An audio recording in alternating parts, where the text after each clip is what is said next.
Hey YouTube, coming at you with a viewer submitted Jungle Cup team from Coneboy, who's using marowak, fearow, and corviknight. And they say, hey Dan, made this team starting with Shadow Marowak because it already feels strong in the Open Great League, and I figured it would probably translate to better play in a meta where there are fewer water and ice types. I was surprised to see it ranked 70 in the Jungle Cup on PvPoke. Is there less water and ice types? Like, if anything, I'm seeing more Piloswines and a ton of Quagsires, but I guess there are some that are banned. Okay, I feel like it plays much better than that. Also, it's ranked as number 70 on PvPoke because PvPoke is done in the even energy one shield scenario. So if you're using it with like energy advantage or you're using it within the very shield scenario, it has more play. I feel like it plays much better than its rank with the new editor rankings featured since getting a couple mud slap advantage flips a lot of matchups. As you said, yes, as I said, two shield beasts. With grass being its only weakness of the Jungle Cup typings, I paired it with two flyers to make it an ABB style team. Fearow was used as a somewhat spammy safe swap into Altaria, with corviknight being used to soak damage and be a safe swap in most other things like water types and Credilli. Otherwise, I would usually play out at least one shield scenario and go from there. And I'm going 17-3 so far, though I think it was fortunate to receive help from some of my opponents on a couple of those wins. Okay, yeah, so I was going to say, you are doubly to ice. So if you see like a Piloswine lead, you come corviknight, or you just kind of play out the marowak lead. It sounds like you're playing both as safe swaps potentially, depending on the lead you see. Let's take a look. There's your Altaria. So you said, what were you doing here? Corviknight with this one? Fearow. So going into Fearow. The good thing with both Fearow is it's so spammy. So this will just out spam the Altaria. However, can it take a sky attack? I don't think so. Like, I wouldn't want to test that. Could you? Probably. You'll have a couple HP, but you're at best a couple HP. Now I'm gonna outpace. Question is, can you potentially peck down? Because they're gonna shield, and they're gonna get another move off, and then you have to shield back and potentially peck down. So here comes a shield. Going for the peck down. Yes, do get it, which is nice, coming out with energy. Mirror. Nope, I was going to say mirror match, but it's the two cannon. I'm guessing this thing's got to be glassy. Oh, and it's a shadow as well. So you may get pecked down. Yeah, corviknight. Right. I was like, where do you go here? You go into your steel Pokemon. And this will have what? Rock Blast. Okay. Kind of spicy. You're going for the payback. They do try to catch on an extra drill. So getting this, hopefully it's a shadow extra drill. This thing's going to hurt if it doesn't take you out. It's going to put you very low. Scorching Sands will take you out, but now you just get another couple sand attacks. Now you're going to get to a payback. Going to get to another move here. If it's a Rock Blast again, that's fine. It's not going to do enough. It still took you to the red, but I got to imagine this thing is super glassy and probably going to get one shot immediately. Salazzle, great lead. This is a fire poison Pokemon, so very weak to ground. Runerigus comes in. So Runerigus is an interesting one. It has a ghost type fast move, has a rock tomb which lowers the attack, and it has a spammy brutal swing. So going for the air cutter here, if you came in Fearow, you'd have to worry about the rock tomb, but you would have resisted the shadow claws. Now having to shield up a second rock tomb on your corviknight. Corviknight is now 2 times lower, so even actually this payback's super effective. So I was gonna say if it lands, it won't take out. It still doesn't take out, even though it's super effective. That's just the power of the 2 times lowered. May just be a brutal swing. Non-stab brutal swing is not a good move on this Pokemon. Feels like air cutter on this Pokemon. Feels like air cutter on corviknight. That's how bad brutal swing feels. And so with that, live it, do keep switch. And very luckily, there is your ice Pokemon. Yeah, I also thought there would be a lot of Abomasnows. Abomasnows, Piloswines in this meta. So being double weak to ice is a little dangerous. Weather Ball lands, does not quite take you out. Leafage is resisted on the flying. So that is helpful that they're running that and not Powder Snow. And going to instant swap, taking some couple super effective leafage. Have the shield. You do have a rock slide, which is super effective. Salazzle, watch the catch. and just mud. Yeah, I was about to say it's 9 versus 10, and your 12th isn't going to register before they get to a charge move. It is just a Poison Fang. And then the Abomasnow will take this Rock Slide, which is super effective, from a Shadow Marowak, and one-shot what is left. Marowak into Corviknight. So this is one that you can stay in with, but opting to come in the mirror match right away to be met with an Altaria. So kind of a weird one on both your ends, quite honestly. Could Marowak stay in? Yeah, I understand that Mud Slap would be single resisted, but Mud Slap Rock Slide could have chipped, and then you could have maybe tried to like catch on Corviknight, although they would have got to a move first, so maybe you could not have caught. Oh, I was gonna say it's weird to come in Altaria. I forgot this thing has Flamethrower now, which is super effective, even though the Dragon Breath is resisted. Do land a payback. They're just gonna get off any move here. Oh, come on, man! You gotta throw the move. Gotta throw that move. So not only did you not grab a shield or take it out, you now have to take a move on your fearow, which honestly I'm surprised Altaria only did that. I guess it is an Altaria. Drill Peck and Drill Run are both resisted here, so just opting to go for the quicker, harder hitting Drill Peck. Is it harder hitting? I think it is. I have checked the stats. I'm surprised you're not getting into Marowak here. I think you just have to try and run with Marowak on this one. You can just, I think, well, you have to shield. It's just an air cutter, but man, you can't really take much more damage here because you have no idea what's in the back, and this thing's just going to start adding up. They're just going to shield and just air cutter their way through this matchup, I think. Whoa, they do not. I wonder what's in the back. I have no idea what's in the back. They've already shown Corviknight, Altaria. Oh, it's a Gastrodon. Yeah, okay. Kind of tough. Kind of, I said that you probably should have played out the lead a little more. Looking in hindsight is one thing. Like, your opponent had a Gastrodon in the back, which fearow Corviknight could have handled pretty well. But you can't look back at that. I still think you maybe should have played out the lead a bit more against a Corviknight. So opting to shield up a potential... Was it a potential Trailblaze? Or just shielding up any move anyways? Altaria comes in, going to get the Rock Slide off. They do shield, so coming in fearow, that you're just going to outpace, but here comes the Sky Attack. Will you live? Yes, you will. We'll put you in the yellow or red. Yep. Yellow. Okay. Altaria's got... Why do I feel like fearow's the glassiest thing in the world when it doesn't seem like it is? So here comes the second Drill Peck. This will take out, just outpacing on the speed of this 10 versus like 13, 12. So they do commit to shield and farm down, which means they have energy, which means you... Ooh. I was going to say it means you need to come Corviknight. Again, forgetting that this thing has Flamethrower. So they could have a super effective move coming out of this. And yeah, you're going to respect that move. Because if it lands, you put yourself pretty low. Just going to air cutter your way through this. They do try and catch on Scizor. They do catch on Scizor, which is fine. Like, it had enough health that taking it out from that range does not feel bad. Credilli comes in with the Acid, which means that is resisted. Going straight for the payback before they lower our attack with Rock Tomb. At which point, depending on how much they overfarm here, you may just want to instant swap, honestly, because they're going to lower your attack, and they have Acid. Acid would be resisted. Yeah, they do make a catch on Altaria, so nice catch, but I do like that instant swap there. Acid is resisted, so it's not like they're going to farm you down. They're going to have to throw a charge move. Meanwhile, Mud Slap is neutral and Bone Club is neutral. So you force their energy here, putting up some damage while they're doing no fast move damage. They just dump their energy. And now it is a race to the move, and you had just a little bit of energy advantage that you were able to get to the payback and take this out.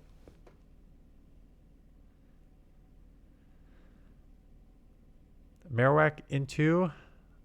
What the hell is that? Mud... What's that say? Mud Scale? Mud Sclad? What is this pony looking thing? And what does it have? Mudsdale. What is this Pokemon? I've never seen this Pokemon in my life. It's clearly a Pokemon that needs some sort of evolution that I just have not. Mudsdale. Oh, that's rough for them. Instant swaps. And they instant swap into Jumpluff as we instant swapped into our fearow. That Aerialist did a lot, but these pecks are obviously adding up. And here comes the drill peck, which I assume will one shot. Jumpluff is bulky, but this is a... Oh, it does not one shot. And they get to another move. Holy crap. How did a Jumpluff take a fearow to 1 HP? Wiggly comes in, going for the drill run, assuming it was going to be the fire Pokemon, but I'm just actually... now I'm just curious. Anyways, got the Corviknight on the Wiggly there. And they came in, and now we have Marowak. Sorry, I'm so distracted. I'm just so curious what the stats are on fearow here. Drill peck versus drill run. Drill peck 84, drill run 80. Yeah, that's what I thought. Drill peck is 84 damage, drill run is 80. So in every scenario where it's neutral, drill peck way better energy and better damage to do. That's what I thought I remembered. Okay, Altaria again. And again, just going to instant swap into the fearow, knowing that we are going to spam this thing. So here comes the first one. They'll live. They're probably going to want to get a move off. No, don't even go for the move. This is a bullet seed. Nope. Okay, so this is one where you just need to look at the stats here. As I mentioned, drill peck is better damage, quicker energy, and it is neutral, both of them. Grass will take super effective from flying, but resist. The rock will resist. Meanwhile, the rock takes super effective from ground, but the grass resists. So they both end up being neutral, which means you need to throw the drill peck because it is the better everything. Damage, energy, damage per energy move. Getting to the payback on Corviknight, they're going to get out Senti Scorch. You're seeing all of... Why am I not... I guess you're in 2200 range. I was like, I've not seen half of these Pokemon maybe ever in GBL. I don't think I've gone against one Senti Scorch, especially with whatever the hell that was. Going for the farm down, but going to shield, come out with a ton of energy. It is a lunge, which would lower your attack, which is unfortunate. Loaded with energy, though. Out comes... Oh... My man. Burning a shield, coming out with 2 moves, and then not getting off that move on the Credilli is brutal. Altaria comes in to snipe. It won't one-shot. How much energy do you have on Corviknight? Because you need to get a Rock Slide off here. Honestly, you need it to land. Or try and catch here. Yeah, I tried to get in here. They'll still get to move. Going Air Cutter. Hoping that Air Cutter is enough to put it within like 1 Mud Slap range is what we're hoping for here. Yeah, it's going to take maybe 2 Mud Slaps. Yeah, you're pretty low. So maybe it'll just be 1. They go Flamethrower to take you out. Oh, and they just take the... instead of taking the damage... Okay, I've seen this before. And if people don't know... if you delay, if there's any sort of delay, wait, let me just find the comments of the order of operation, because my subscriber just wrote it again in the video when I'm filming this, which is for tomorrow. So yesterday's video, in the yesterday morning video, I had to rework because PV Poke again did not have the Hydrapple up yet. So I had to just throw in a second Umbreon video in the afternoon. But on the Crustle video in the morning, one of my subscribers, who I kind of mentioned in the video, talked about order of operation, and they repeated it again. Order of operation. Fast attacks will land simultaneously, then switch, then charge attack will go in order. And let me read the full one that they wrote on my Turtonator video, because I think that will explain a lot of what's happening there. The talk about damage registration reminded me about a conversation I had on a previous video about the order of operations on a turn that makes sense and checks out. Fast moves always register on the final turn of the duration, turn 5 for Incinerate, but the order of operation in a turn make it feel like that is not the case. Everyone feel free to correct me if I'm wrong, but the order of operation in a turn goes as follows. Fast moves landing, then switch, and then charge move by highest attack stats. That means if you throw a charge move on the 5th turn, that means if you switch or throw a charge move on the 5th turn after Incinerate, it will register the damage first. So if you throw 2 Thundershocks and then a Wild Charge, the Incinerate damage will register before you get to the Wild Charge because it'll be 2 plus 2 is 4. It takes 1 to activate the charge move, which is 5. The 5 of the Incinerate damage is the same as the 5 of the activation, and the fast move landing has priority over the charge move, which is why it takes it out. Same with the switch. The Incinerate will register on the Pokemon switching out before it leaves because the order of operations. So that's if it's a 2-verse. Like if you like throw 1-2 turn and then transfer out, it'll be like 2 plus 1 is 3. So it's going to register on the 5 of the second one.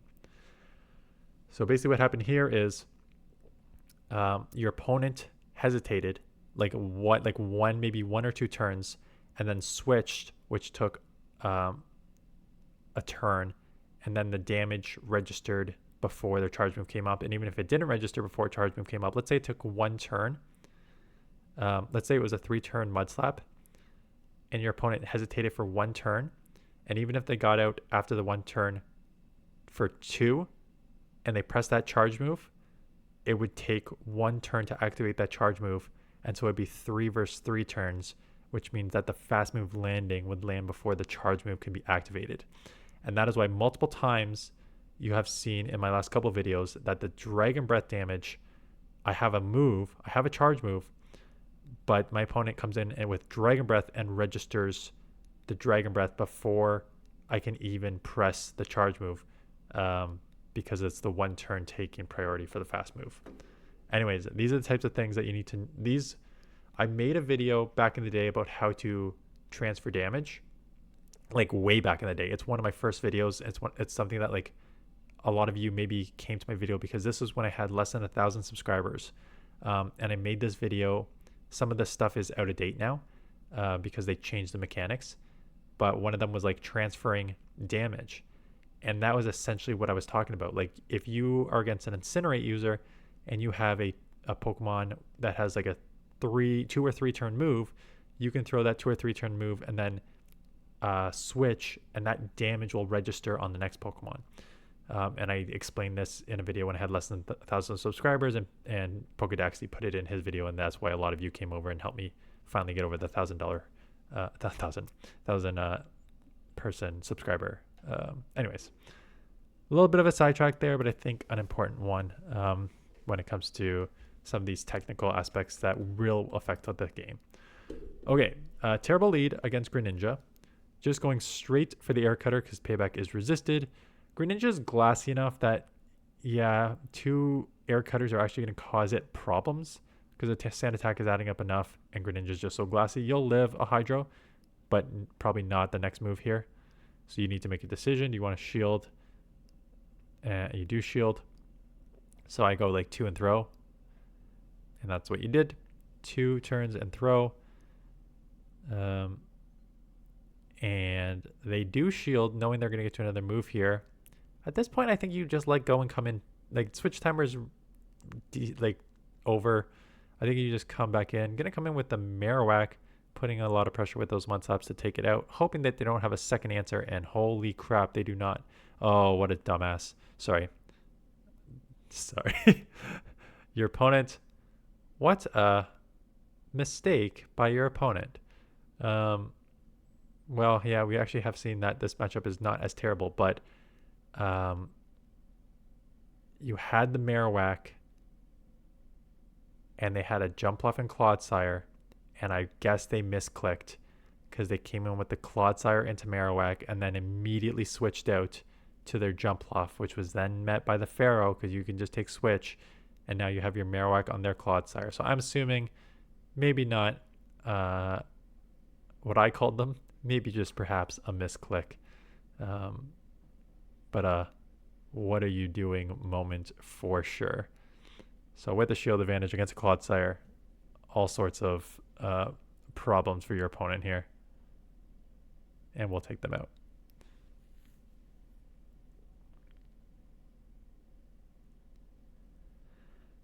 And Mudslap down the Jumpluff.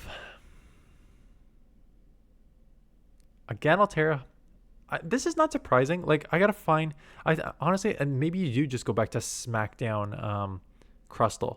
Because the amount of flyers I've seen in this video and in my other teams, it's just straight Talonflames and Gyarados and Altaria on the lead, it seems. So, yeah, I guess just run like a Smackdown Crustle or something and you should have a good time. Speak about a good time. Do land the drill run on the Toxapex. Going to take a brine because it is such a garbage move that it does not even take out the fearow, but the poison jabs do simultaneously take you out. We know they had the Altaria lead, so we're going to go straight Corviknight, hoping they come back in Altaria, and they do. Do have access to Flamethrower, though. Was that Flamethrower or was that a quick? It is a Flamethrower. Does do 50% damage. And they now come in Quillfish, so here we go. The only problem is Quillfish will have Aqua Tail, so this will be super effective and take you, yeah, and we're going to shield it up. You'll probably live one. Yeah, it's going to take you pretty low, so opting just to shield up the Aqua Tail. Have a move on the Corviknight. Going to just throw Bone Clubs, single resisted, as opposed to the Rock Slide, which is neutral. Your opponent has 2 shields, so hoping that they were just going to start shielding anyways. Now we're going to go for the Rock Slide to try and chip.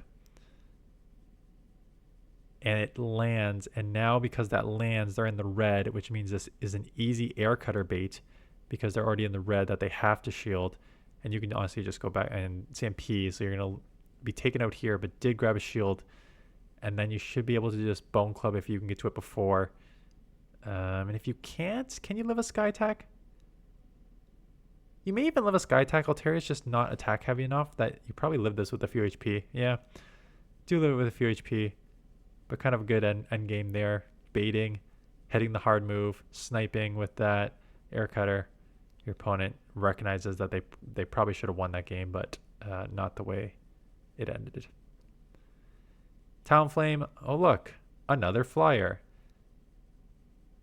And again, not to pat myself on the back, but I did mention this in my top team videos that you should see a million flyers in this meta just because of the way that the typings are with what is allowed and not allowed. Flame Charge, shielding that up, going for a Bone Club. They do shield, and now we'll get to a Rock Slide. Are we going to go for it? Yep, going for the move. Yeah, can't really leave. I don't love getting farmed down. But okay, gonna go straight. Yeah, this is not terrible. The only concern is, oh yeah, they screwed up. The only concern is they would have got like a boosted Flame Charge move off on you, but they decided to not play it smart and go for the 100 energy, and because of that, just get drill pecked out of there. And now shields down, coming in with a Clodsire, getting off one drill run. It is a Stone Edge, so that does take out. Gonna come Marowak. In the back is a Venusaur. We have a Steel Flyer, which is all sorts of bad for the Venusaur. They have absolutely nowhere to go or nothing to throw here. Both moves are double resisted, I believe. I believe Sludge is double resisted on the Steel, and I believe Grass is resisted single on each. So they got absolutely nothing to throw at you, which means you can just take all those moves. So yeah, that is the submission. Appreciate it. Man, so many flyers. It's truly got me thinking, like, what else in this Jungle Cup? You know, you have, I'm just looking at the lead here. You could go, you know what? I actually did try to do this. I just hated how slow it was. A Volt Switch Fortress.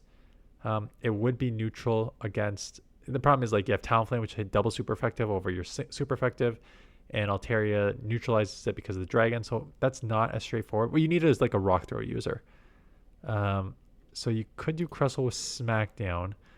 The only problem with Smackdown is it then makes Rock Wrecker 21 turns to get to, and X Scissor looks like 18 to get to. No, 15. So X Scissor at 15 is not bad. It just makes Rock Wrecker essentially useless. Because the chances you get to a 21 turn move is very low. But if you're truly just hunting, the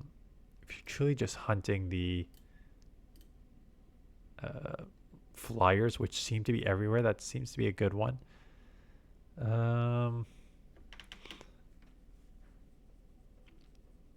At the same point, there is a Thunderfang Steelix, so you'd only be taking super effective from the Incinerates while hitting super effective with the Thunderfangs on a lot of things. But yeah, there's a reason that... Oh, you do have... There is Stunfisk in this meta. With all these flyers, I'm surprised Stunfisk is actually not used more. Maybe I'll have to test it out, because it seems like one with Talonflames everywhere, and it seems like there's enough like Clodsires and stuff, and I hate using Stunfisk, but I may have to dip into it because it seems like it's going to be pretty strong and then just cover your like Marowak weakness. Anyways, appreciate this mission. Thanks for watching, everyone, and I will see you guys in the next one.